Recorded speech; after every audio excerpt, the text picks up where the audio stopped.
Kapolres Tabes Palembang Kombes Pol Sony Mahar Budi Adityawan pimpin serah terima jabatan anyar Kasih Propam Polres Tabes Samo 3 Kapolsek jajaran, yakni Polsek Ilir Barat 1, Polsek Ilir Barat 2, sama Polsek Pelaju.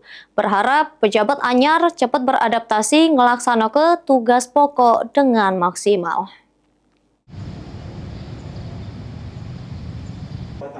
Pejabat utama Polres Tabes Palembang.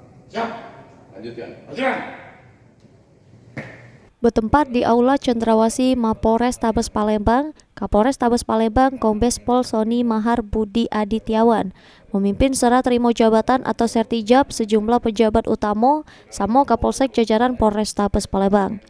Juru sertijab tersebut, Kapolsek Pelaju yang sebelumnya dijabat AKP M. Adrian, ini dijabat oleh AKP Sutioso.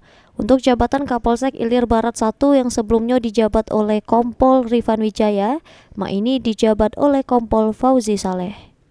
Sedangkan untuk Kapolsek Ilir Barat 2 Palembang, ini dijabat oleh Kompol Akagani. Untuk jabatan Kasih Propam yang ditinggalkannya dijabat oleh AKP Eko Priyo Atmojo. Kapolres Tabes Palembang Kombes Pol Sony Mahar Budi Adityawan mengungkapkan sertijab ini rutin dilakukan jero rangka penyegaran organisasi.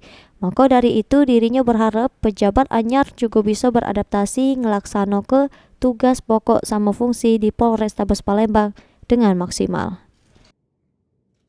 Dari Polres Tabes Palembang melaksanakan serah terima jabatan ada beberapa Kapolsek, Kapolsek Ilir 1, I2, Pelaju telah mengalami rotasi, dan ini merupakan hal yang rutin dilaksanakan oleh Polda Sumatera Selatan dalam rangka penyegaran organisasi. Tentunya kita berharap nanti pejabat baru juga dapat melaksanakan semua tugas pokok fungsi di Polres Tabes ini dengan maksimal. Herwahyudi, PAL TV.